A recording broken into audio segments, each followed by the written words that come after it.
Welcome, everybody, to the Tapped in Indy podcast. Listen, man, we're just going to, does this feel like a home now for the three of us? Does this just feel like we're in a groove? Joined by Jacked Jameson, Rosario Grillo. Is this the new family, Grillo? Are we moving into that territory? I mean, I guess so. I mean, I keep losing every faction I'm in, minus Il Cartello Grillo. So you know what? I got room for another one. It's like chocolate chips and a cannoli, huh? Hey, just goes perfect. See, this is why. This is why right there. Yeah, man. Well, we're building the family here, but that family's not just us three. It's also you guys who are joining us every single week. Patreon.com/tapped out pod. Get the shows early. Get the get all the extra bonus content. And I would gamble to say this might be one of the best exclusives, the digital collectible and the 8.5 by 11 we mailed out this month. Those went out yesterday to all of the people at that 25 tier higher. We've had 2 solid months in a row, wouldn't you guys say? I would think so. Yeah, man. Especially, remember we had 1 month there was one, but somebody on there they had like an 8-pack, and then they had like a 6-pack, and not a 6-pack, but then they had like the 8-pack. Looked pretty good to me. Anyways, don't worry about the free. Obviously, you can do the free at Patreon, which is great. You know, we'd love to have you sign up for the free membership. But like we talked about before, you might as well do the dollar membership if you're gonna do the free. It's just $1. It's $12 for the year. Just throw it in there. You won't even remember you paid for it as far as paying for it, but you'll remember you paid for it because of all the great things that you get that come along with the membership. Just do it. I mean, go ahead, do the free membership for now if you're not ready to spend the dollar, but come on. Yeah, listen, McDonald's don't even have the dollar menu anymore, so this is the best value you're gonna get. So sign I up. went to McDonald's this morning for breakfast. It was nothing. It was $3 was the cheapest thing. See, unbelievable. You can get 3 subscriptions for 3 separate people at $1 for that. So you might as well sign up. And look, I highly recommend because that $25 tier, you're going to get everything that we have to offer. And like I said, those exclusives, those autographs that go out every single month, the value in the last 2 months alone would have covered you for the whole year. That's my opinion. But the only way you're going to know what, why, and how we talk about that is signing up for that. Try it out for 1 month and see what kind of value. I mean, in the past, we've had, Jay Lethal, Jeff Jarrett, Satnam Singh, QT Marshall, Rosario Grillo, Jacked Jameson, on and on and on. And, some other guys we're going to talk about today as well. But before we get in, we have a new little routine that we do here on the Tapped In Show. It's the last week, and we can kind of talk about like actual playing a game of football as we head into the Super Bowl week here. We kind of laid off of the Super Bowl week a little bit last week, but 2 things I wanted to ask you guys directly. One, because I know it pains you to see the Patriots in another Super Bowl. I get it. So let me guess. Do I have to even guess who you're rooting for in the Super Bowl? I mean, do you have a pick for this year's big game? I hope it's canceled. Yeah. I'm with him. I'm with him. I can't believe we got to do this again. I don't even like the Seahawks either. Honestly, they might be my least favorite team in the NFC. So I don't have that much hatred for let's move on. Talk wrestling. I hate this topic. Do you just hope that there's all this talk of that energy plant that's beside the facility there that's causing all of the injuries for the 49ers, that just massive dosages go out over the next couple of days, and they're just like, nobody's healthy. We're all just not going to play this game, and it's over. Yeah, I'm with you. I would love nothing more. Well, I saw something this week, and I'm like, I wonder if they're happy about this or not. And I was curious. As a Jet fan, as a Bills fan, when Belichick doesn't get into the Hall of Fame, I'm asking myself, does on one hand your hatred for him and the Patriots kind of go good, or does the sports fan in you go, this is idiotic, like this is stupid that this happened? No, it's stupid. Come on. Yeah, I mean, listen, was I smiling ear to ear for a week? Of course I was. Screw that guy and everything he stands for. Outside perspective, screw that guy and everything he stands for, but it's kind of crazy he doesn't get it. He's more than likely the best coach of all time. Yeah, as a football fan from the Northeast and the AFC East, both of us separate teams. On a personal level, yeah, fuck that guy. But on like a football level, that's he's best coach in history. Yeah. Yeah. To not have him in the Hall of Fame is wild.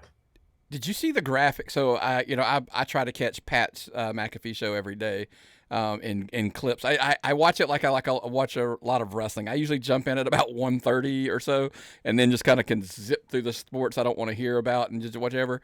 They had a graphic up there of all of his accomplishments as a coach, etc. All this, and I'm sitting there going, if that guy's not in, and I get the whole like, oh, he's going to get in next year.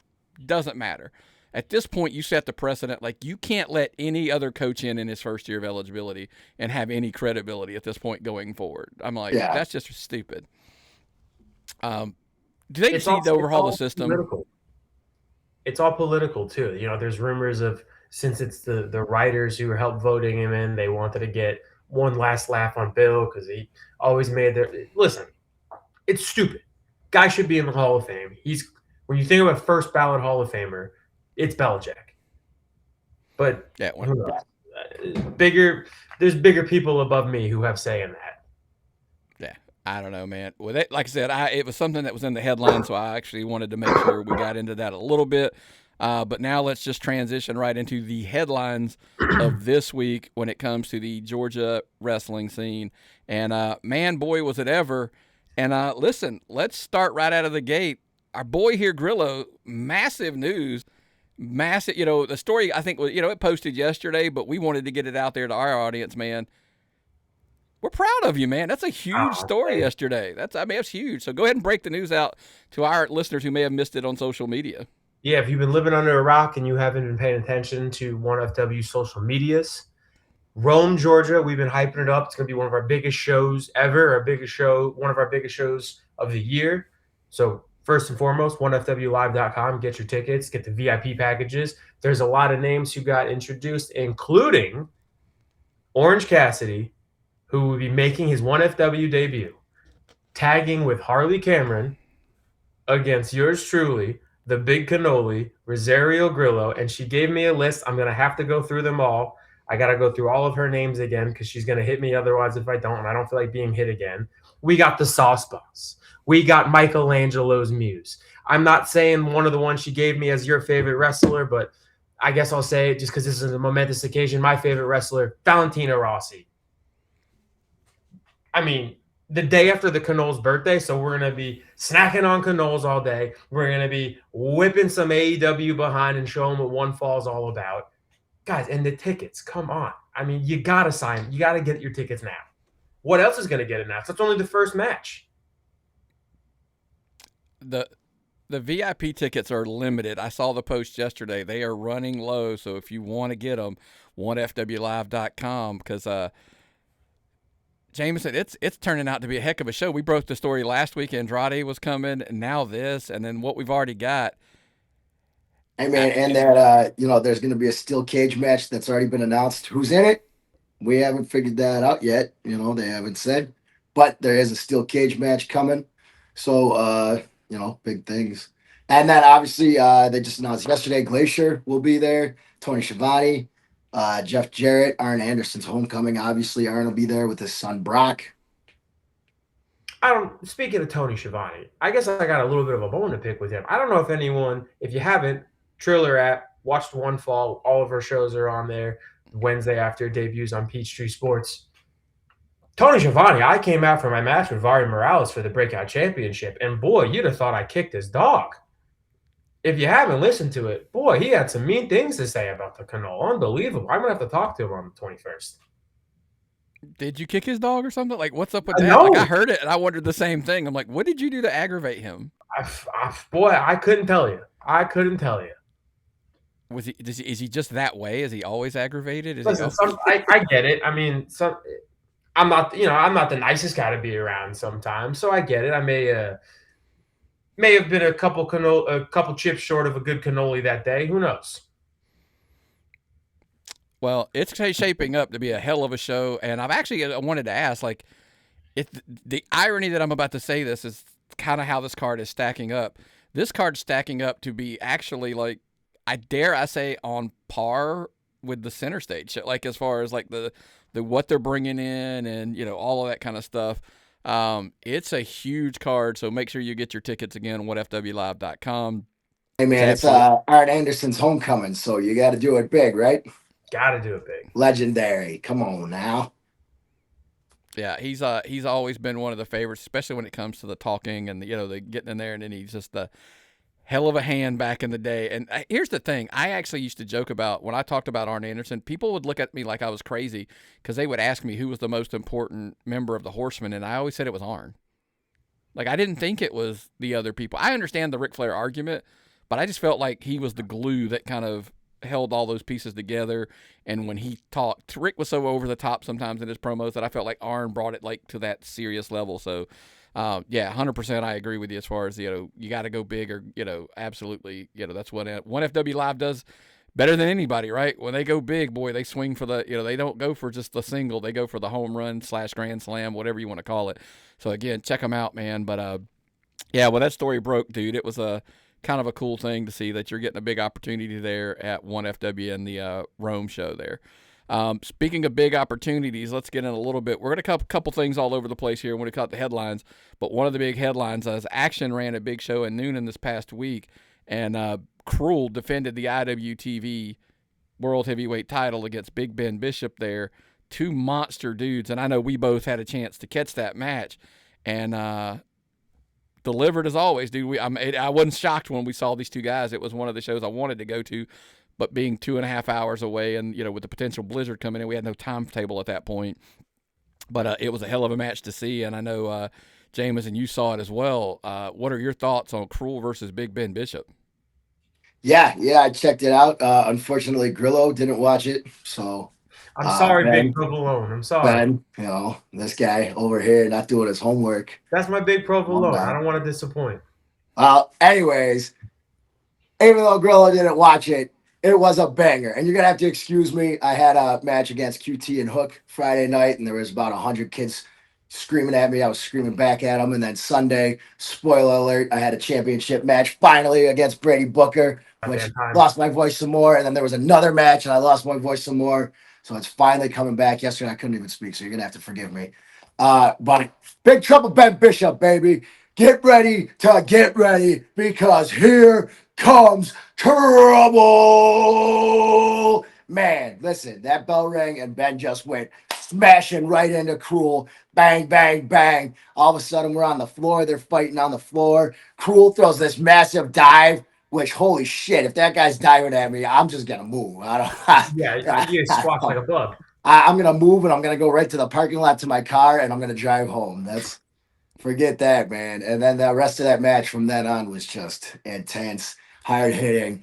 Obviously, these guys are both massive, but holy crap.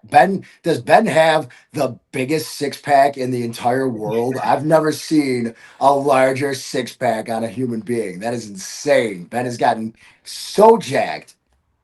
He's going back to his roots. Is bigger than my torso.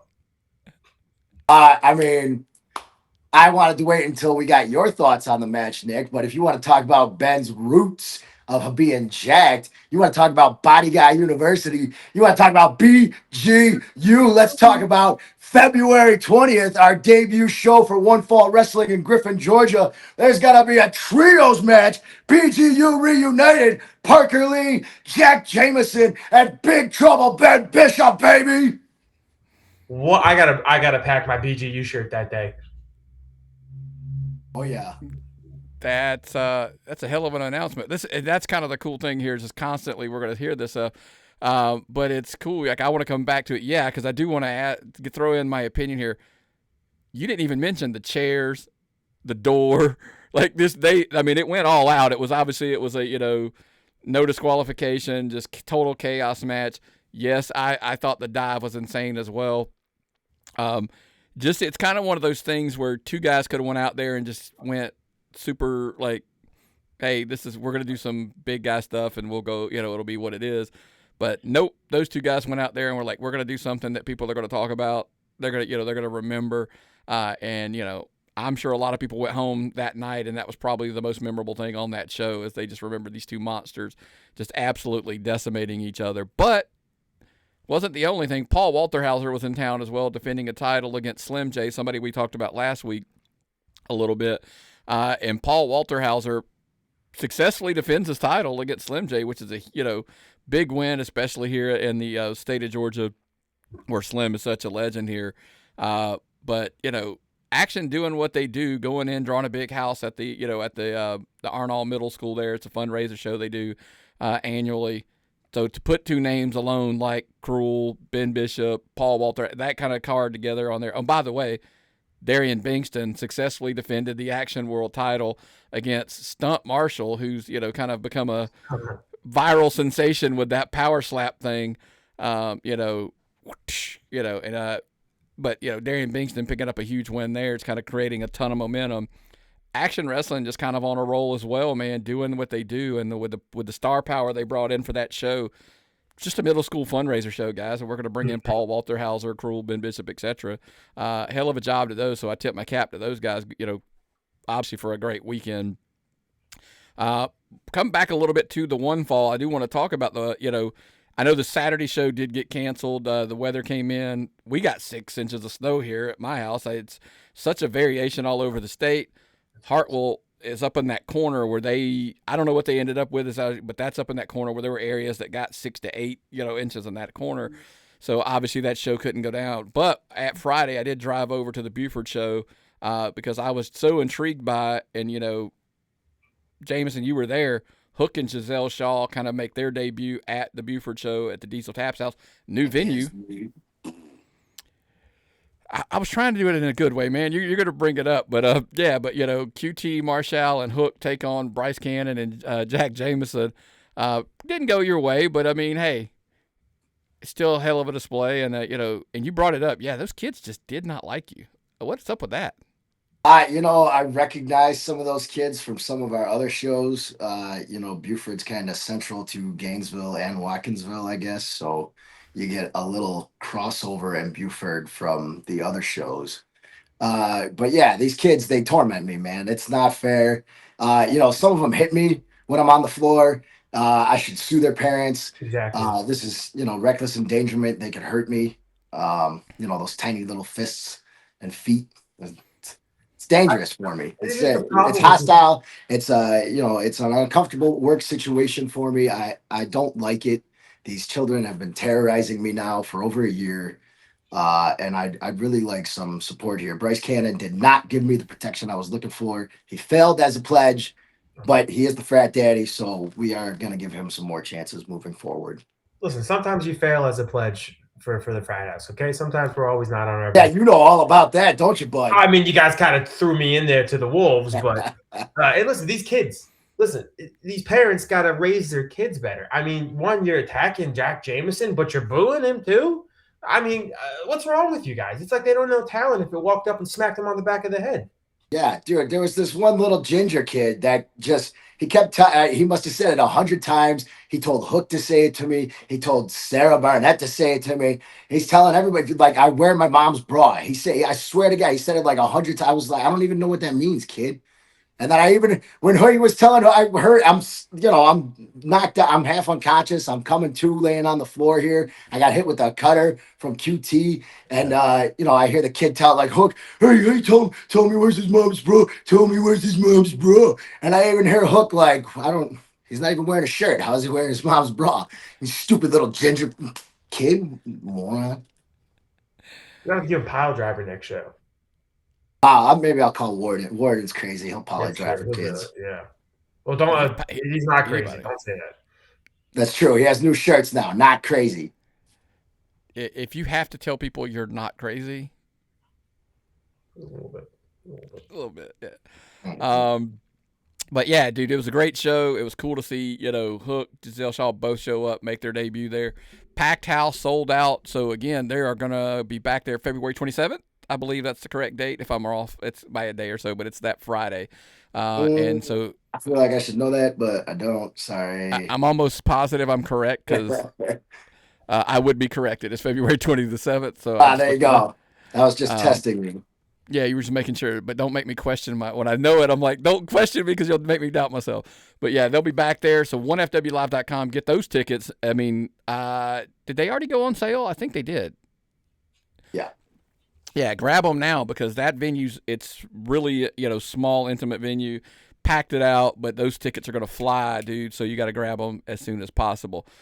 Speaking of other hot tickets here in Georgia, Coastal Empire's doing a, hell of a run down there. I just assumed there was going to be some news coming out of there, and that did not happen. I'll touch on that briefly here in a second. But the big news coming out of there is Cornelius Pepperbottom, former, exotic youth, ends Hakeem Young's 427-day reign as the Coastal Chaos Champion. That's news when you can end a reign like that. I mean, he's not going to be insulted, I hope. Pepperbottom was never the guy that I would see that coming with. I would have assumed it was going to be somebody else. But kudos to Pepperbottom from coming in there and just – and Hakeem Young, you brought it up off air. Not a great weekend for him, and we're going to touch on that in a little bit. But thoughts on Cornelius Pepperbottom, new Coastal Chaos champion after 427 days. Good for him. I've always loved each and every member of the Exotic Youth. I think they're all fantastic gentlemen. I don't care what anyone has to say about them. We've had many, many run-ins over the however many years I've been doing this at this point, maybe too long. But I love me some Pepperbottom. I'm happy for him. He deserves it. And yeah, like we were saying, boy, Hakeem Young, what a bad weekend for him. Yeah. Man, shout out my buddy Pepperbottom. I've always been a big fan of all the Exotic Youth guys, just like Grillo. Those guys are great. Bryce Cannon, obviously dipping his toes into the frat house waters here. But me and Pepperbottom go way back. We were on season 2 of Heels together. Every episode we were there pretty much every day for like 4 months. They had us there all the time being part of the main roster. So I got to spend a lot of time with Peps there. Me and Sheik brought those guys in for our district shows all the time, Exotic Youth. Very happy for Pepperbottom. I know he started off just kind of like their mouthpiece and manager to sort of see him work his way up and to end a streak like that against Hakeem Young. That's pretty impressive. So shout out Peps. Yeah, man. And like you said, it's cool to see like those guys now have branched apart for the most part and now all achieving single success because that's usually kind of the tough thing sometimes, to see multiple guys coming out of tag teams, factions, whatever, and reaching it. It was cool. Now to Grillo's point, Hakeem Young, yes, he dropped the Coastal Chaos Championship, but not only that, on Sunday at RIPW in Atlanta, he had a successful title defense. However, Joe Black actually won a 6-man shout-out media championship title, which could be cashed in for a title shot at any point. He didn't waste any time as after Hakeem Young's title defense, Joe cashes in and defeats Hakeem Young for that championship. So Hakeem Young not won, but dropped 2 of his titles in one weekend. It's a tough weekend for Hakeem Young, man, especially there, back-to-back. By the way, back-to-back nights as well, Saturday night and Sunday night. That's a rough night a rough weekend at the office, I should say. Wouldn't you not say so, Jameson? Hey, when it rains, it pours, man. But you know what? That's and death, there's rebirth. So Hakeem Young, I'm sure coming out of this, will find ways to reinvent himself. He's a great talent, so I'm not going to sweat his career moving forward. I think he'll find ways to come out of this even stronger, and you'll see him do better things moving forward. I mean, Joe Black, not only does he beat Young and win the title, boy, he beat some big people in that match to become the contender for it. It was Diggs, Ben Bishop, Eddie Hendricks, Austin Towers, and Herculean Rage. Those are some big guys to have to go through. Jeez. Right? And then Joe, I mean, listen, Joe Black is a big man in himself. He may not be the tallest, but he's bigger in every other aspect. So you don't want to mess with him as well. But that's a tough weekend at the office, too, to have to wrestle 6 of those guys and then go on and use that to cash in and win the title. Yeah, he went in. He was very motivated. Let's just say that. If you check him out on social media, I saw a video he cut about going into there. He knew who he was up against, but was ready. And not only did he deliver in that match, but then to go on and cash in on Hakeem Young. Massively successful weekend. So technically, in one night, Joe Black won 2 titles. Yeah. So there is that. Speaking of multiple titles, we wanted to come back. Look, we talked about it over the last couple of weeks. Nick Halen, like a concurrent Triple Crown champion there at SCA, that is no more. We wondered how could he do 3 matches in a night. It's not going to happen because he is no longer the SCA heavyweight champion as Alexander Lev with Richard Page's assistance. Let's go with that. Is your new SCA champion, and he's defeated him. So now Nick Halen will be down to 2. The question will be obviously what's next in that situation. But listen, Lev's got he won that title, but he did, this upcoming week, we'll talk about a little bit in the Making the Drive segment. He might lose one as he's got a title defense this Friday as well. But the thoughts of, is it, Jameson, which is just too much to try to, because they, by the way, on this card as well, Nick Halen and Stevie Ray Frost had a tag team title defense. Is it just too much to ask to be carrying 3 titles at one time? Does it spread you too thin? Yeah, I mean, it's just a lot. You can't, it's tough, man. It's tough wrestling that much. And then especially championship matches, there's just something different about them. People hit harder, slam each other harder. It's they're more intense, man. You're fighting for that title, so everything just hurts more. It's just a lot. It's a lot of wear and tear on the body. He's lucky he walked away with 2 belts still, right? He's got the 2. Mm-hmm. So I mean, be thankful you still have those. Be happy you had 1. So the fact that you got 2 is great. I am curious though, real quick before we move too far away from it. So Richard Page and Lev, they're everything is copacetic now. It appears that way, so we will see. Roman's making a surprise running on me. Hold on. It's Richard Page is maybe more forgiving than most. We talked about it a little bit that he was just abandoned by ringside by Lev, and but I guess it's just look. I guess the desire to manage the top champion there at SCA overrides the fact that on one night he was left to be at the hands to be beaten by other people. Sometimes just Greatness Inc. is all about greatness, and it's just business, and it's understanding of Lev lived to fight another day, and now he's sitting there and he's managing the champ, so maybe it was all worth it in the long run to him.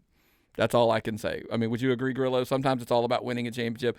All other things just kind of fall in line.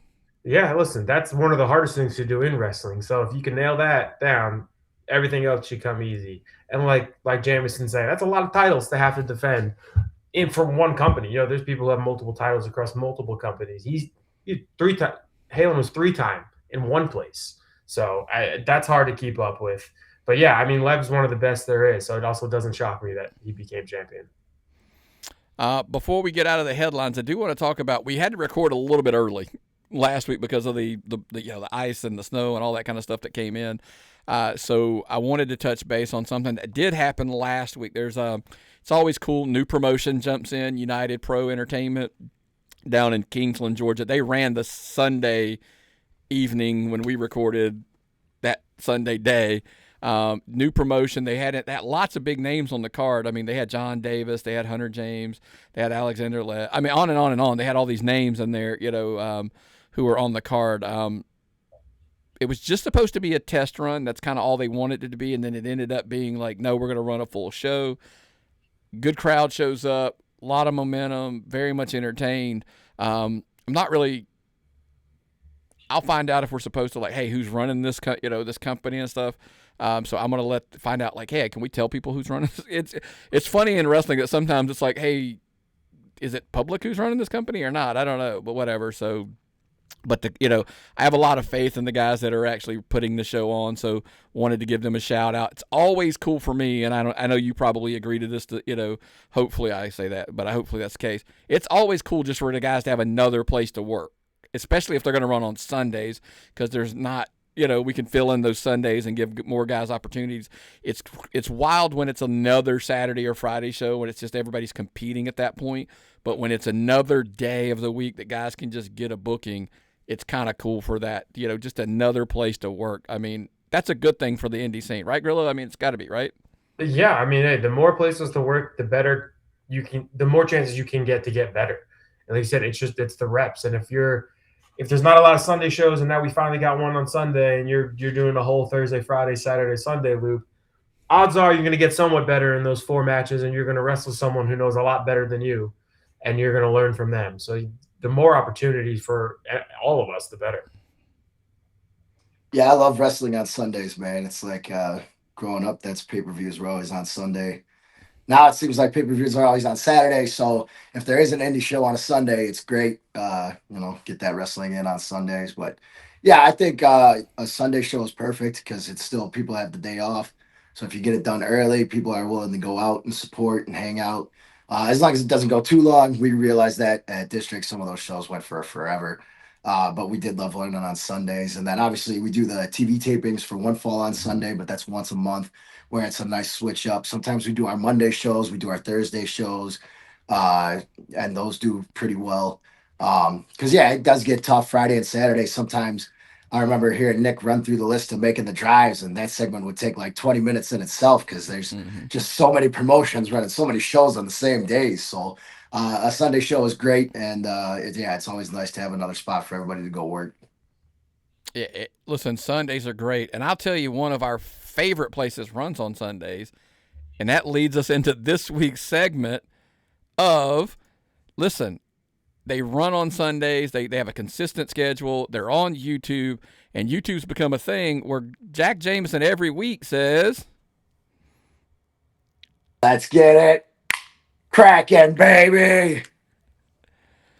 Jacked Jameson dives into Kraken Pro Wrestling down in Tifton, Georgia. He's watching it every single week and giving us a kind of a up to the moment reaction. So, what went down this week, and what kind of caught your attention this week on Kraken Pro Wrestling? So Saturday Night Temptations. I've talked about those guys before. They're great. They come out. They got the hat gimmick. They get everybody dancing.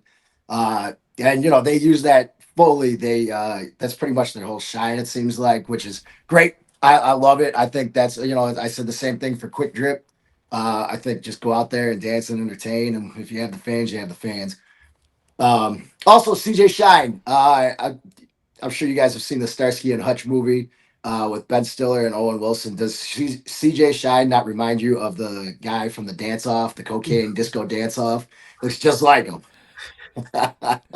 The Caramel Bear, they call him. I like that. It's a great nickname. I'm a big fan of those guys, both of them, Carl and CJ. They're doing a great job over there. Diggs as an absolute freaking monster. Holy crap. Just had to say that.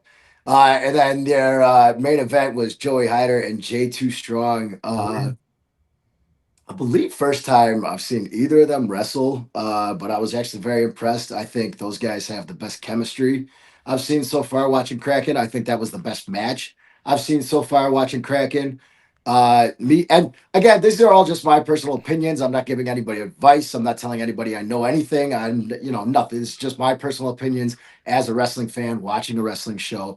But if it was me, I would be booking a championship title program around these two guys just because their chemistry in the ring and that match is probably the best I've seen so far. Those guys are, Joey is a great babyface and Jay is a great heel and a great worker. I'd like to watch another match of them. I could see them building around that. I think another thing that would be interesting is maybe seeing Joey versus CT Entertainment, who we talked about last week, and maybe give me a match of Jay Too Strong with those Quick Trip boys that I like so much. Quick Drip. I said Quick Trip. So yeah. I like the kitchen at Quick Trip. I like the wrestling from Quick Drip. And Grillo, here's the funny. I saw kind of some of the notes, and I thought, you've got probably. Here's the crazy thing: you have a take on Joey. You know Joey Hyder well. I do. That is my American hero. I love me some Joey Hyder. When I saw that he was on the action show that I went to a couple weeks ago, I knew I definitely had to go just to check it out. I hadn't seen him in a while. I've been with Joey. It's been over a year now at Crusade. I love me some Joey Hyder. I've been a big fan of him for a while. I'm happy to see him finally get a lot of the praise he deserves. And yeah, he's also one of the guys who you see him at Kraken and he's one thing, and then you come the Southern Fried with the Crusade and he's a whole nother beast. So he has that ability to be able to turn that switch on and off and flip it to whatever he Oh, needs. he's one of your guys? Yeah, baby. He's in the Crusade. I don't even know. See, well, there you go. Grillo's got an eye for talent, man. Between the Crusade and El Cartelo Grillo, this guy knows what he's doing, huh? Yeah, I try. I mean, I get some help from some of the best there, but yeah, no, Joey's awesome. I'm happy to see him getting the shine he deserves, and we gotta get him out more and get his name across not only Georgia but the country. Yeah, I think that's what it was cool to see him. Like like you said, when you mentioned when we started seeing him on action, I already had seen him at Southern Fried, and obviously down at Kraken had run across him or whatever. Look, it's sometimes he has good choices in people. Sometimes he's a bad judge of character in others. Whoa! I don't know which side of the fence you're assuming what I'm talking about here. Just kind of roll. He could be saying you're the good one just because he You led don't with know that. that, Doesn't yeah. mean he's talking about Just, you. hey, it's a usual connection for me. Sorry, I jumped the gun. Yeah, don't get it. Don't make don't make assumptions because we know what they say about assumptions, man. So, but no, he actually really is. It's really cool to see him getting, like you said, he's his name out there and getting, a little bit of attention, and it's cool. I'm with you. I think it's time to start seeing state lines crossed and that kind of stuff with one Joey Hyder. I saw him wrestle Dominic Stuckey at Southern Fried at the last show. And it's really, really good. If you have not seen it, go check it out on their YouTube channel. They had a really good match. Speaking of Southern Fried, man, let's look into this week because I know they may not come up when we dive into the Power 5. This week I wanted to change it up a little bit. We're not actually saying they're the best promotions in Georgia, Power whatever. We're talking about places guys want to get booked. Like if you're in Georgia and you're, like aspirations of where we want to, where you want to be in Georgia, where is it and why? Let's get the first one out of the way because we all know, like there's probably a little, legitimate bias when we say like the One Fall is number one. That's where you want to be. Is there though? No. Yeah. I said legitimate. Because it's there for a reason. I mean, it's not even biased though. It's just a fact. Like if you're a talent in Georgia, indie wrestling, and you're not trying to get booked on One Fall, you're wasting your time. The pictures and videos are out. Everybody's seen what TV looks like now. It's a TV production. We, myself and Michael Solar and QT spent 2 days building that Titantron. it was worth it. It was and like it was insane. It came out amazing. All the time and money that QT has spent in that place is absolutely incredible. And then just the people that show up. Spoiler alert: Eric Bischoff was in the house. Spoiler alert: JBL was in the freaking house. I mean, and that's not even the people that are part of the show. Those guys just came to watch the freaking show. So if you're not trying to get on One Fall, which it is pretty full, so good luck.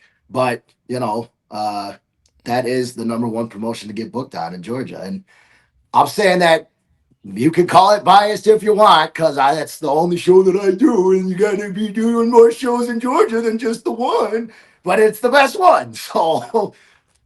Hey, listen, I like to just back up a second because a couple weeks ago we were talking about how awesome the place in McDonough was going to look, and then we reeled it back in a little bit. We were right the first time. When you walked into the tapings, the first thing I did was walked up to Jameson and said, "You know what? We were right. We were right in what we said because this place looks insane.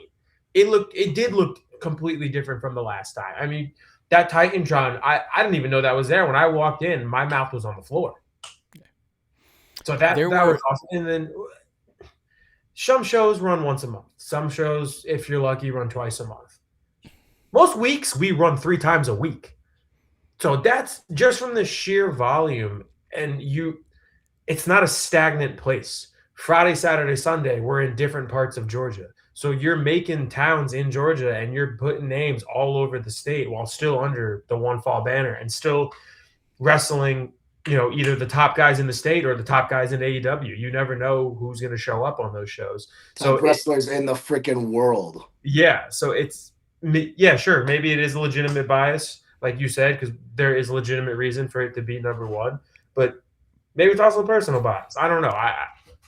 By the way, if you're not trying to work for One Fall, I don't know. That shot was at me, not you guys. If you're not aware of that, I have been told that like I'm super biased, and I'm like, Even for you though, it's not about. They're just facts are facts, and I'm sorry that you feel hurt that your promotion isn't the best. But when you look at what it is, One Fall is the best promotion in Georgia. Sorry. So no, yeah, no, no. And look, by the way, I wanted to follow up to your comment about the Dalton Carpet One Arena there in McDonough. So everybody always asks me like, hey, why don't you sit down? And why, I love to stand kind of back because I can see everything. I can see the way things are set up. I can see how the fans are reacting. But also at One Fall, a lot of prominent people stand back there, and if you listen, you can hear some things, and that's kind of why I do what I do. There was there was a group to my right that was having a conversation, and to hear some of the people in that group, like I don't want to give away who it was, but they were having conversations. They were like, literally, the quote was, "There's Indy, there's Big Indy, and I don't know what to say." This was their first time in that building. They were like, "And then there's this."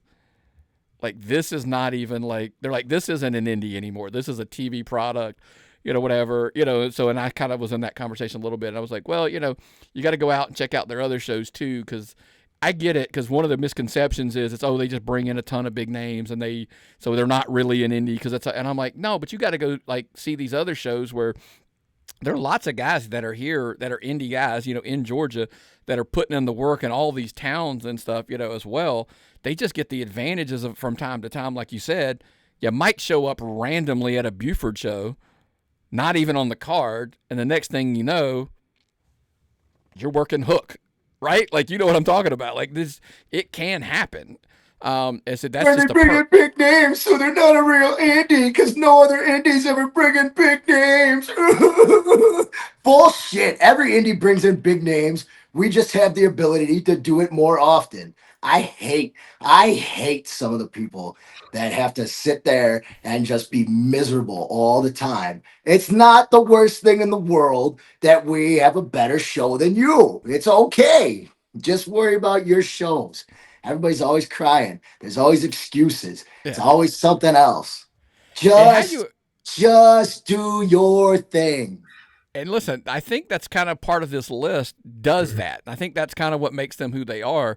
Like number two on my list is Action Wrestling. You look, Matt Griffin, by the way, not only gets it, like he's involved, he kind of helps when he can, whatever, with these. So, but his real thing is, I'm gonna do my show. Like I do what I do, and he brings in. We talked about it, he brought Cruel into town. He brought Paul Walterhauser into town. On and on and on. But his concern is, I'm going to go out here and make the best IWTV product that I can make. I'm going to put on the best shows I can make. And by the way, I'm going to do so in a way that he understands it. And hey, I'm going to go to Vegas and be a part of that weekend.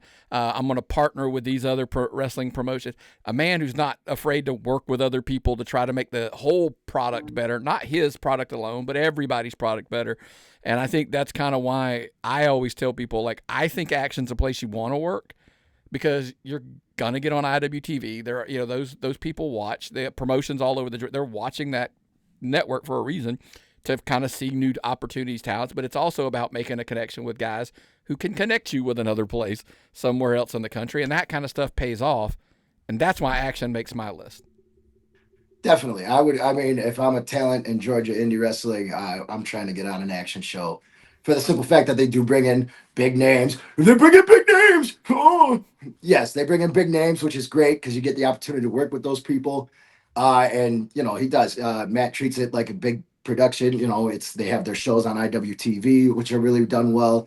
And the matches are all great. He brings in solid workers. Everybody's great that he brings in. And it's just a good opportunity. There's a lot of eyes on Action. He has partnerships with the other promotions across the country now. I forget which ones they are specifically, Nick. You would probably know better than me, but I think there's the one in California, and it's got to deal with Texas too. So they're all working together now. And Matt is great at building relationships. Like you said, he does come by One Fall every now and then. He gets in the ring for One Fall every now and then. I know he had that match at Southern Honor with Gary because he does stuff over there too. You'll see Matt pop up at random shows all the time. So that's a great connection to have for sure. Yeah, and he's not afraid to take chances. Like you said, he's got the partnerships with other promotions. He's also ran a couple big shows with AEW and Ring of Honor doing Dean. So Yeah. he's not afraid to take chances and get the Action name out there. And like you said, he has a lot of talent that he uses already. He's never afraid to bring in the big names. But even on those shows like the Dean, he's putting the Action talent on there against the Ring of Honor guys. So they're getting their exposure, which only then brings more exposure back to Action and their show on IWTV. And boy, they do run a tight ship. Like I said, when I was there a couple weeks ago, that was the first time I had gone there. Excuse me. And they packed that place they were at, and they moved. They have a couple buildings. They did this the fundraiser at the middle school, and then they have their main building, and then they had this building they were in a couple weeks ago. And they're always packing them out, so they're getting consistent crowds. The people there know their guys. They know who they love. They know who they hate, and they put on great wrestling. It's almost borderline become a feed into GCW. I know a lot of their guys go up there and work GCW as well. But yeah, kudos to Matt for what he's doing down there at Action. And like I said, he's by the you talked to he's done Southern Fried, he's done Southern Honor, he's done the Blood and Honey series, and this past weekend he shows up at Coastal. So like, hey, I'm at Coastal now. I'm going to do something with those guys. So, but another place that he popped into for a while, had a great little run there. Grillo from firsthand. You were around. Southern Fried makes our list as well. And I try to tell people like, hey, why do you want to work Southern Fried? If you want to learn the storytelling aspect of wrestling, like, hey, we're going to tell a story for 6 months, 8 months, a year, something that's got some meat on the bone that you can get the personality and the character into a lot. That's their strength. That's kind of what Todd Sexton does, and I try to tell people like that's his thing. It's good old-fashioned Southern wrestling. I understand that. By the way, I embrace that, and I know they do because I actually love it. I always borderline say like it's about as Memphis as you're probably going to get today, if you like that old school stuff on YouTube or whatever. But that's kind of a cool thing, and I tell somebody it'll teach you how to become a better personality and character working there, and it's not just about getting into the ring. So in my opinion, because I know Grillo, you firsthand experience there, that's why it makes my list, is why you want another place that you want to work here in Georgia. Yeah, and they care. They care about everybody who comes through those doors. The fans, they either love to hate or hate to love. They're there every show. We talked about it a few weeks ago, how some of the crowds are affected by things going on in the area. Southern Fried, they don't care. If it's the first or third Saturday of the month, it's Southern Fried. They're there. They want to see their guys. And yeah, the storytelling's phenomenal. I mean, just even like when I had gotten hurt and moved to commentary, we were able to still tell stories and build feuds off of that, especially for Kat. She's the women's champ, so I was able to, further some feuds with that, and that's how me and Todd started getting tangled up. And everything has a story to it, and even if it's just a one-off match, there's still a reason behind that match. And they don't do anything for sport, essentially. Yeah, I've never worked there, but I, just from hearing you talk about it on this show, Nick, and then Grillo, and we have quite a few people from One Fall actually that do it. I do know they've given a lot of good and bigger opportunities to some guys that maybe don't always get those opportunities. Grillo did say they fully invest in everybody that walks in the door, and that's something I do believe they give time to everybody, and it's not like you're just gonna walk in there and you're gonna get squashed every time in 10 seconds because they don't care about you. It's, from what I hear, they're gonna find something for you to do, and everybody is very appreciative and supportive of working over there. So shout out to them for that too. Yeah, even a match that makes like, hey, we're going to give this guy a tryout. He comes in, he gets a tryout. What you don't realize is there's generally something going to happen around that match that's involved in another storyline. And so it's not a pointless match. Like, your people are invested in each piece of it. And then that most of the time spins into, you start watching that person who got a tryout. If they're good, they start flying in the orbit of some other story. And it's the next thing you know, they're in the title picture. It's just kind of cool to see. That's in general. But like I said, I try to tell a lot of the young guys, hey, the reason you want to work there, you got to have some story at some point. Just going out there to all these shows and having a great match, that we want to see what can you do if you had some meat on the bone in the story and you could do something with it, dive into it. That's a place that you're going to get that. Next one on my list, Southern Honor. Here's the thing I've come to realize over the last year. Look, I get it, folks. Like, hey, a lot of people kind of tried to make the identity, the Action building, the old building, like the production or whatever. I'm not sure if you're aware. I know you guys are. I got a feeling that the guy who does the production, he's gonna figure out a way to make some good looking content no matter where it's shot and all that kind of stuff. Like he's gonna figure out a way. So one of the reasons I always tell people you want to work Southern Honor because you're gonna get some good content that you're gonna be able to send to another promoter, promotion, whatever, to make you look great. Because any highlight package that you're involved in there, I promise you, you're gonna look good. I mean, would you agree with that, Jameson? He's gonna find a way to make it look good no matter where it's shot. Man, I've personally watched Dylan. Like on Sunday, I saw Dylan put together a whole video package for a new person on the roster in like 2 minutes. It was insane. And like his ability on to make these video packages and everything he does with the production wise, but also his storytelling. He's the booker over at Southern Honor. Everybody knows that. He helps with the TV at One Fall, which people know as well.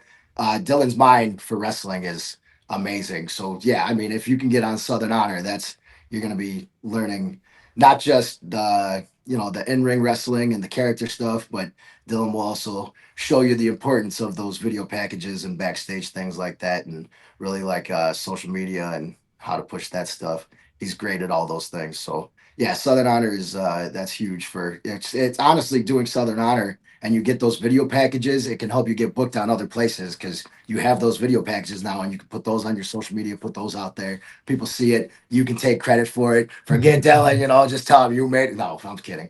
But yeah, I mean, everything, Dylan is great. So, I mean, if you can get on Southern Honor, that's a great place to learn. I don't know, get some great experience and really learn a lot of things. Yeah, it's another example of like TV wrestling on the Indies. I didn't go to the November show, so I don't know how all that was shot and everything. I know it was a great show and came out great, but if you were at Southern Friday at the Action Building, like you said, between the backstage stuff, between the in ring stuff, you got to learn how to TV wrestle there, and that's a thing you don't always get on the Indies because sometimes you go to these shows and the only camera they have is an iPhone taped to a ladder, and I've been on many of those shows before. So to have the type of time that Dylan puts in and that everyone at a Southern Honor puts in to make that product look great, you can't go wrong. If you can get booked, it's another tough place. They got a lot of top guys in there, and the top guys usually stay around for a while. So that's one of those places where if you get on, you got to do everything you can to stay on. Yeah, that's another brand. Those guys, they rep hard for Southern Honor. The roster there, they're all in. They love that promotion. So that's another telling sign of a good place to work is if your entire roster goes hard for your brand, that's probably a good company. Yep, 100% agree. So they're still, for all the doubters in the world, they're still on my list of Power 5 promotions you want to work. Last but not least, Viral Pro, just because lately, I mean, look, they've been just killing these massive crowds. And I think there's a lot to be said for working in front of a huge crowd, because to me, it's a little bit different from, to kind of bounce around. And you guys you would know this way more than me. Maybe I'm completely off, but, it's just to wrestle in front of a massive crowd. Does that energy just feel a little bit different? And then, so it's just kind of like it's a cool place to now granted, you got to get in there, you get a story, you got to work your way up the ladder, etc. But that's just kind of why I thought like, hey, they would make my list at the moment. So Grillo, I'll let you start there. Yeah, I mean, the crowd can be one of the most impactful things in a match. I mean, Jameson and I started around a time where there wasn't crowds for a while, so that kind of takes a lot out of the match when you don't have that energy to feed off. And they also have been putting together just a lot of social media content and some good stories as well. But having the crowds that they do, that can make or break a match, make it break a feud. It can make or break the whole show. Yeah, I mean, Grillo, maybe you tell me how you feel about it. Being at AEW and Ring of Honor and doing those shows, sometimes it feels like if there's more people out there, that it's almost easier. You know what I Yeah. mean? Because it's not so like you don't have these specific people. You could see each of their faces and hear their voices. Every single thing that you're doing, it's just kind of like a mass of people, and you can kind of just like look out at everybody, and it's less intimidating, I guess, to have that many people rather than like being surrounded and being 5 feet away from like 50 people, because then those 50 people, you can hear all their thoughts up close and personal. So if they don't like what you're doing, you know exactly what they're saying about it. Whereas if you're a little farther away, it's spread out. It's just kind of like all noise, and it's Yep. it's a little different doing your thing.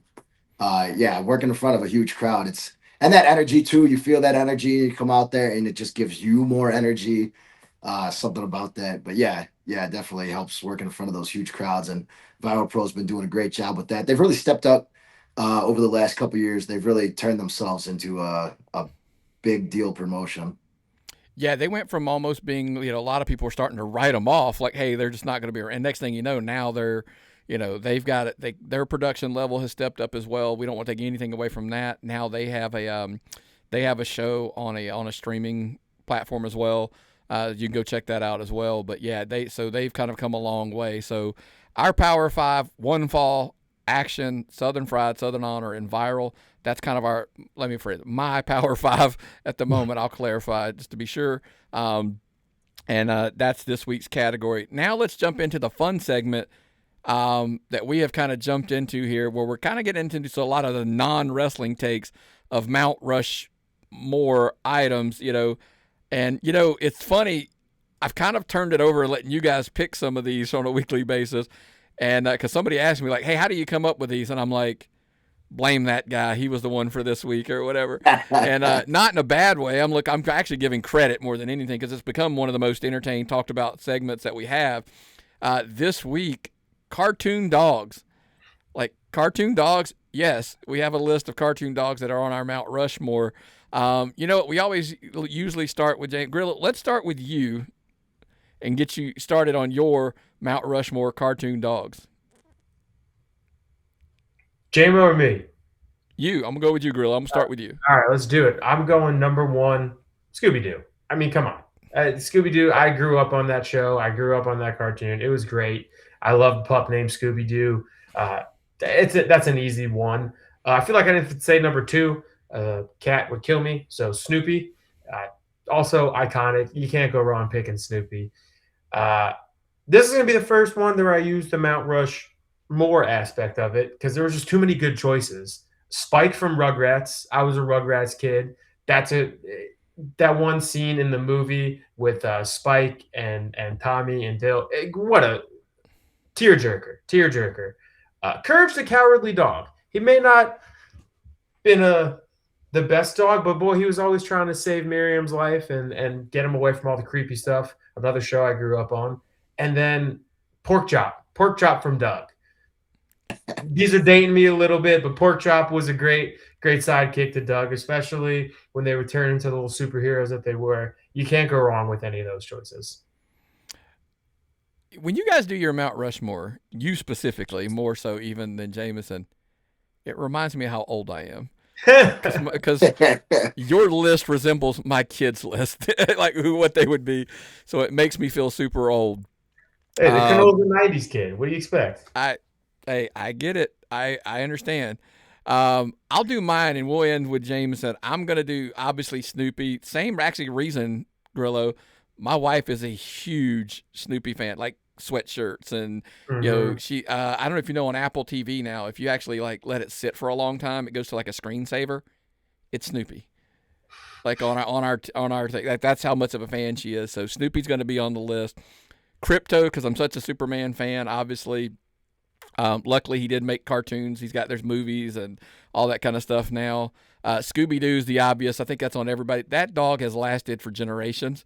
So he was around when I was a kid, obviously. I thought this one, I was kind Jeez.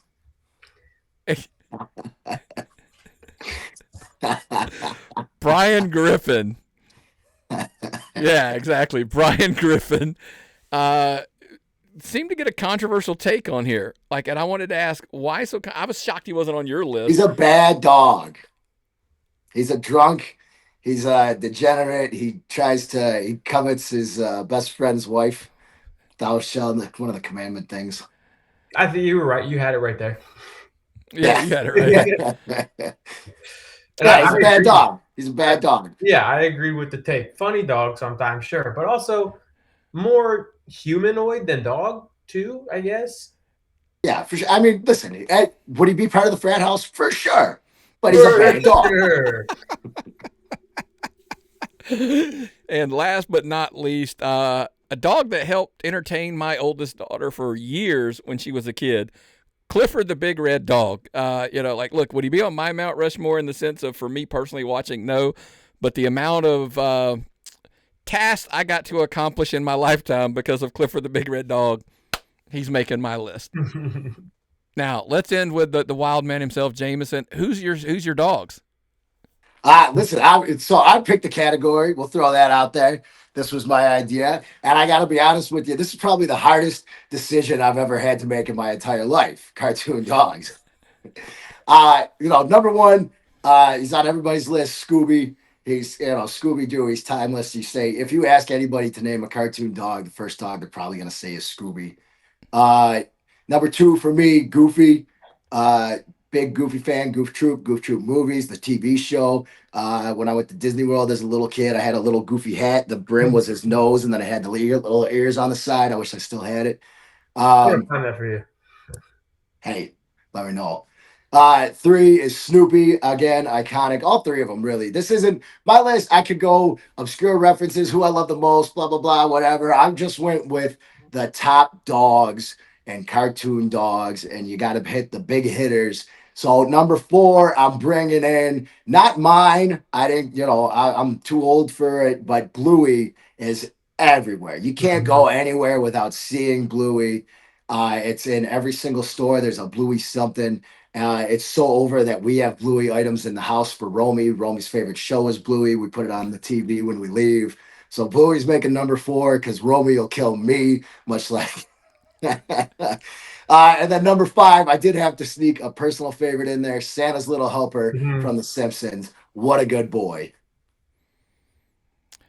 Bluey, I have become super familiar with just from the sheer aspect of I have a 5-year-old, he's four recently turned, he's grandson, who that world kind of just is just I mean, like, can I get pajamas? Can I get the toys? Can I get the like?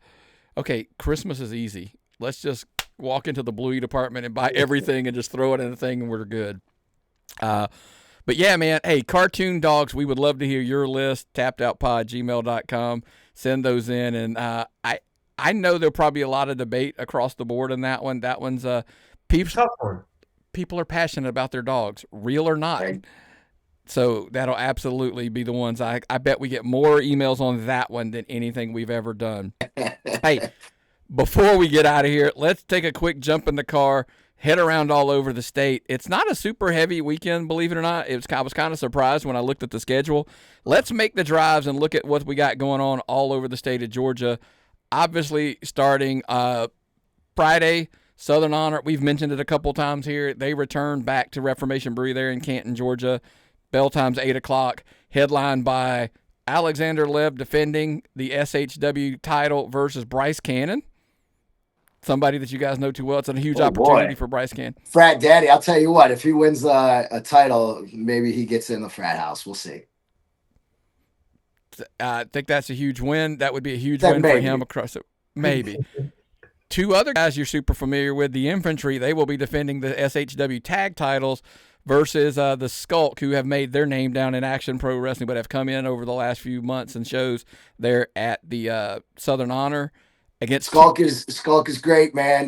Me and Bull BGU days, we had a little feud with them over at WrestleMerica that ended in a little street fight deal, which was very painful. So shout out to the Skulk guys, but we outside, baby. Them. It's a triple threat. It's a triple threat for those SHW tag titles with another team that you're familiar with, the third entrance in there, the Dallas Brothers. Oh, Wonder Boys in the house. Okay. Big fan of the Wonder Boys, Ethan and Aaron. But again, we outside. Yeah, infantry heavy favorites going in there. Two more matches I wanted to highlight on this card is Hunter James, somebody you know very well, Grillo. He'll be defending the Jake the Snake Legacy title against Kyle Matthews, who has a freaking award named after him for technical wrestler, of the year here in Georgia. It's going to be a big bar for Hunter to climb, but it wouldn't be the first time, I guess. No, I mean, listen, Hunter. What can I say about Hunter that I haven't already said, good or bad? I don't even know where we stand at this point, but Hunter is, for what it's worth, one of the best, and he is no stranger to being a champion at one place or many places. So I'm gonna have to go with him as my pick, just because, as far as I know, we're still Crusade brothers, but Kyle Matthews is a tough matchup. Yeah, hey, where's the Jacked Jameson Technical Wrestling Award? I've been saying this. I think I've seen Jack Jameson do some arm wringers, some arm drags, a little hip toss action, baby. Let's get Yeah, some. maybe 4 years ago. Let's get some. Let's get a new award in. you belong in that category that Grillo was in, don't you think? That male performer of the year. I don't even know what that award means, but it's male performer of the year. Don't you think you belong in that category more than anything? I belong in every category. Hey, speaking of people that are in categories here, one other thing I wanted, because I specifically know you guys close to home here, that one fall women's title is making its way up to Southern Honor and will be defended on this show as champion Remy Reed will defend against Angelica Risk. Risk has been chasing this belt now. She's a lot of things have happened. I try not to spoil things for TV or whatever. She's a tough woman. It was funny. Again, conversation I had with somebody who was I said, oh, the women are coming out. You might want to pay attention. I think they hit harder than the guys do. And after the match, they looked over and went, you are not wrong. Like, would not want to mess with that little one right there. She looks mean. Yeah, you hear that all the time at our shows. The one fall shows, man, it's the girls hit hard. They like to hit each other hard. They enjoy it. You see the guys backstage during the women's matches, and everybody's like, oh, glad it's not me, But yeah, Angelica Risk, man, she's been chasing that title. And honestly, it seems to be affecting her mindset and her mood. For a long time, she's been a big fan favorite there at one fall. And lately it seems like she don't care so much about the fans and having all that fun anymore. She's more focused. She seems pretty angry and pissed off. She's getting frustrated, which is bad news for everybody else. She started using that puck kick as a finish, so she's kicking everybody in the face and knocking them out, and she don't feel bad about it at all. That on top of those chops that she loves throwing. It's a rough day if you're across from Angelica Risk. But again, Remy Reed, she's the women's champion since summer stage back in July. So it's pretty hard to get that belt off her, it seems. She's been fighting, putting up against everybody that's come at her, and she's still standing tall. So listen, when you get when you get that championship in your sight, sometimes who you are goes out the window, and you got to do everything you can to get that title. And I've said it on here before. I'll say it again. I'll say it till I'm blue in the face. I think Angelica is one of, if not the best woman in the state of Georgia. So it's about time that she can get that championship. I think she can handle Remy. Remy, like you said, kudos to her. She's been killing it. She still has such a long and bright future in this game. But I think Angelica might have her number this time. I think Risk is TV ready. Like I'm still shocked that she's not somewhere. So it's a huge challenge for Remy Reed. I know things have a lot of times when I've seen these opportunities, it's been triple threats or four ways or whatever. It's going to be a huge opportunity because now, and when I mean that, I mean it's a huge opportunity for Remy Reed to prove that she can beat her one-on-one in the ring, and Risk has an opportunity to take that title again. That's all Southern Honor. That is Friday up there in Canton, Georgia. Bell time 8:00. Also, Watkinsville, One Fall Wrestling will be there. Their bell time is 7 right there at South Main Brewing. It's one of those shows like, hey, do we know who's going to be on the card yet? Do we know who's going to main event? Doesn't matter. You're going to have booze. You're going to have fun because there's going to be a bunch of wrestling going on. And with that, we always know somebody crazy is going to show up. That's just kind of typically the way it works. So it's a huge show, man. Any secrets or anything you got to throw out, Jameson, before we head into that other that, something even bigger? No secrets. Usual suspects over there at Watkinsville, South Main Brewing. This Friday night. Make sure you get your tickets early, 1fwlive.com. I'll be in the house. Cole Carter. Oh, there's a surprise. Cole Carter. Look at Cole that. Carter and a gallon of milk. He'll be full of a gallon of milk that day and ready to throw some drop kicks somehow. I don't know how he doesn't throw up the second he steps in the ring. But Cole Carter will be in the house. Hopefully, sometimes he has travel issues. He's supposed. We don't always advertise Cole because sometimes he can't make it. But for now, Cole should be there, so you will see some frat house tag team action. That'll be exciting. I know. I was looking at the list. I think we have full Cartello Grillo, Jason Esquire. 3/4. I don't know. Jason Esquire won't be there then. That's the deal. All right. Well, we'll have KJ Hayden and of course the boss Rosario. We know they always get into some trouble. They always have their cannolis. We'll have 2/3 of the superstars in the house, Jimmy and Tommy. Brady Booker, obviously one Fall Wrestling heavyweight champion. Elijah Drago will be in the house. And then, usual suspects. I'm sure Michael Soler will get beat up, hopefully pile drived by the warden. Again, wrestling. Not saying they're gonna have a match, just how the warden is. He comes out and hits pile drivers on people. Lately, it seems like Solar's the one to take pile drivers from everybody. And anytime Solar gets dropped on his head is a great day for everybody else. He's just out there doing like a little meet and greet, and Warden just comes out, snatches him up, drags him to the ring, bam, drops him, and walks to the back. That's what we want to see. I would love it. Great. So, book it. Wrestling, booze, South Main Brewing, Watkinsville. Come have fun. Bell time 7:00 there at One Fall Wrestling. Also always packed house. Get your tickets at One Fall. OneFWLive.com. If you've only ever attended the Monday shows, I do want to remind you, you need to get your tickets ahead of time because it is a full packed. It's an overflowing house typically on the Friday shows there. Yes, and if you're looking for Nick, he's usually standing up in front of the beer keg, waiting for me. Yep, that's kind of how it works. I'm standing right there at the door by the keg. Also on Friday, Royston, SCA, they're back. Bell time 8:00. Lev's not going to be in the house. Obviously, we talked about that. He'll be defending the Southern Honor title over there. But Rick Page has announced he will be in attendance and speak on behalf of one Alexander Lev, and kind of celebrating the new title win. See, that's interesting. He's going to celebrate his client's title win without his client. This is a little Heyman-esque. They already have some beef going into this. I'm interested in this now. See, I am intrigued. I agree. I don't know how that's gonna fit. If I'm the champion and my manager's speaking on my, granted the manager is there to speak for you sometimes, but not without you. I would think celebrating your brand new title.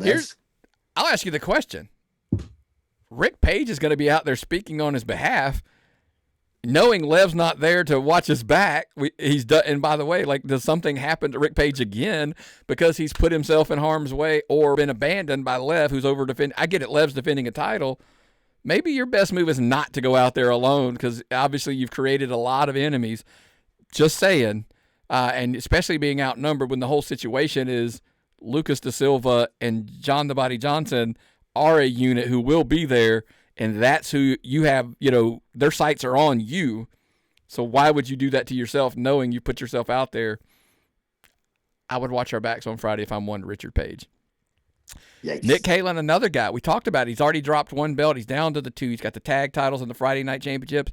Is he going to make it to Spectacle with both of those titles? We've already seen he's out of one match because he lost the title. That's kind of where we see. We're all going to find that out on this Friday, SCA, up there in the Royston Dome at 8:00. Saturday, February the 7th, Southern Fried comes back to Monroe. They're going to be a hot show there. Their bell time is always 7 p.m. CT Keys will be defending the Southern Fried Heavyweight Championship against Nick Kalen, Sal Renaro, and Disturbed, your guy, in a 4-way for that Southern Fried title. Going to be a huge, just massive clash of of dudes. Clash of Dudes. Nice.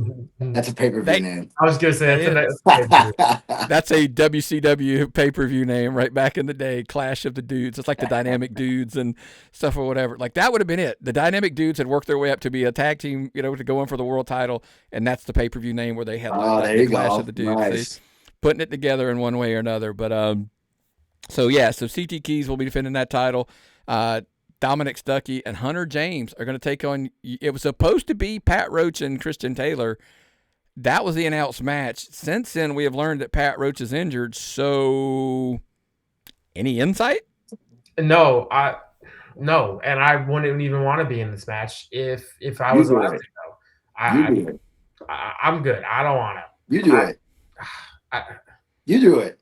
I'm not mad at them yet. I mean, maybe Dom. I still don't like Dom, but like I haven't even seen Hunter. I haven't talked to Hunter.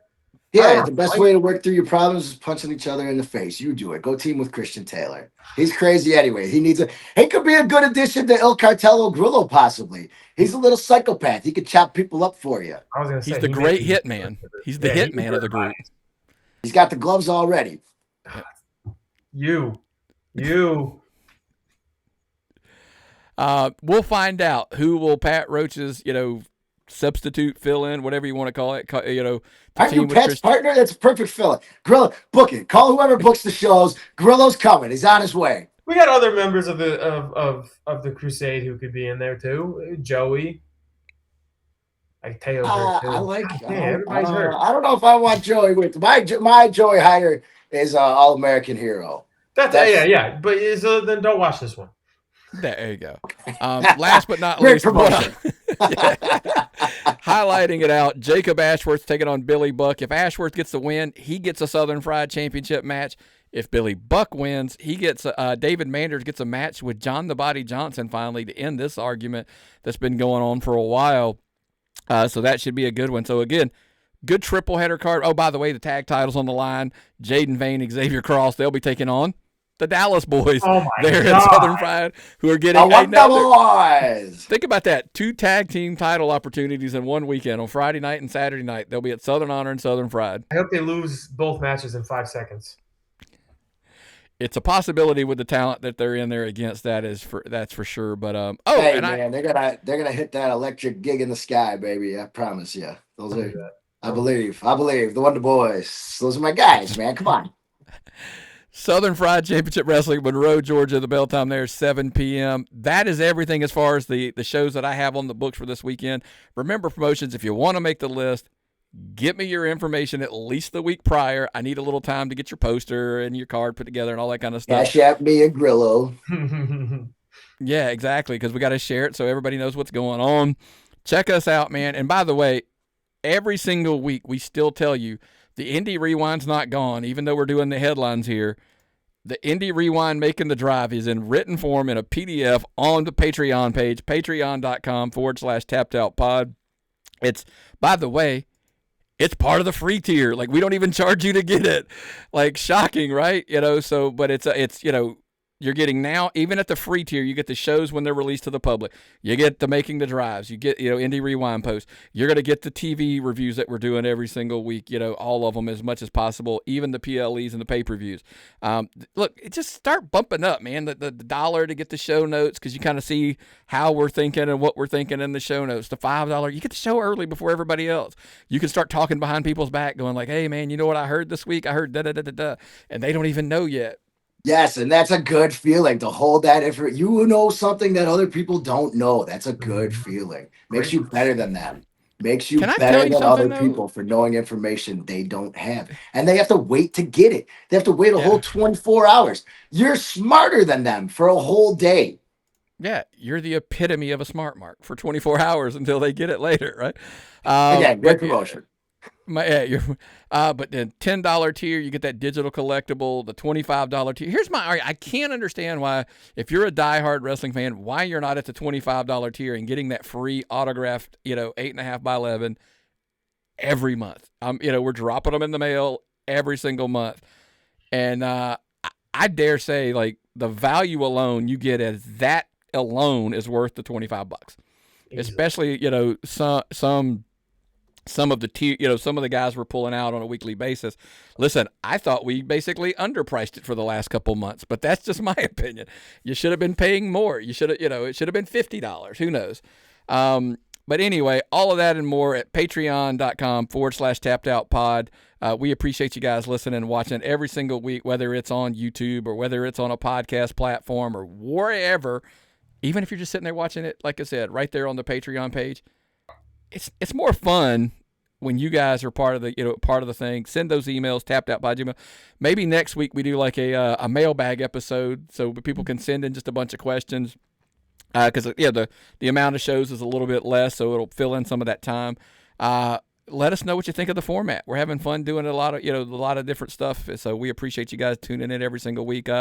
Grillo, anything else before we get out of here this week?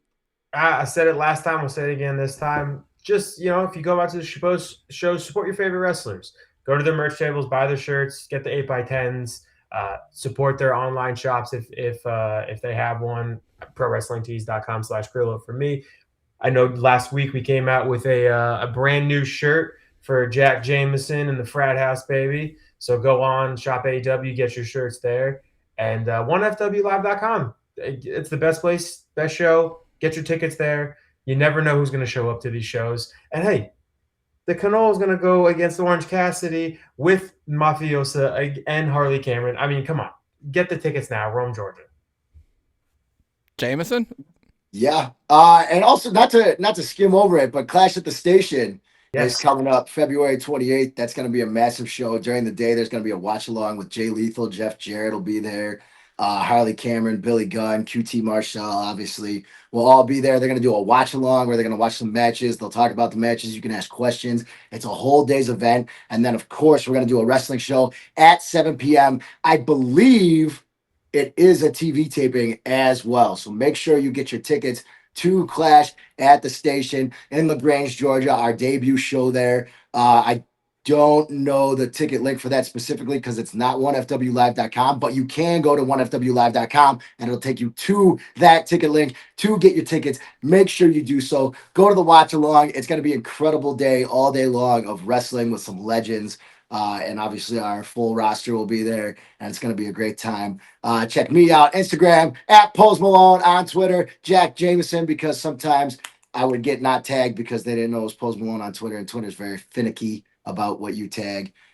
Sorry, X. I guess, I don't call them by the right name. They don't call me by the right name. It's fair. Honestly, it's still confused by that. It will always be Twitter. I think we're going to be you got to be a certain age before it falls off. It'll be Twitter till a certain point. And X is just a stupid name for a friggin' app. I'm sorry. I don't want to go on a whole rant about this, but X is the dumbest name I've ever heard for an app or any company, honestly. It's just a stupid name. It's a letter. It's not even a name. It's not a word. It's a letter, and it's dumb. Is it still a tweet if it's not on Twitter? Yeah, what do you call it? Just a post? It's just a post. That's what I meant. Like, because somebody asked me that one day. I'm like, I have no idea. Because do you still tweet on Twitter? And I'm like, it's X. And they're like, so are you Xing on X or what do you like? Is it? I don't understand. Anyway, I agree. But hey, it's a necessary evil, especially in the game we're involved in. You gotta have it. Well, man, I appreciate you guys joining me again this week. We went long this week. We just have this problem, I guess, where we just like to talk and hang out. That's everybody else's problem. It's not a problem. It's not their problem. It's their reward. They get to listen to us for longer. That's right. I say it's not a problem. It's our pleasure, and it's your honor to listen right on a weekly basis. But hey, once again, man, thanks for joining this week, and we'll see you again next week on the Tapped In Indy Podcast.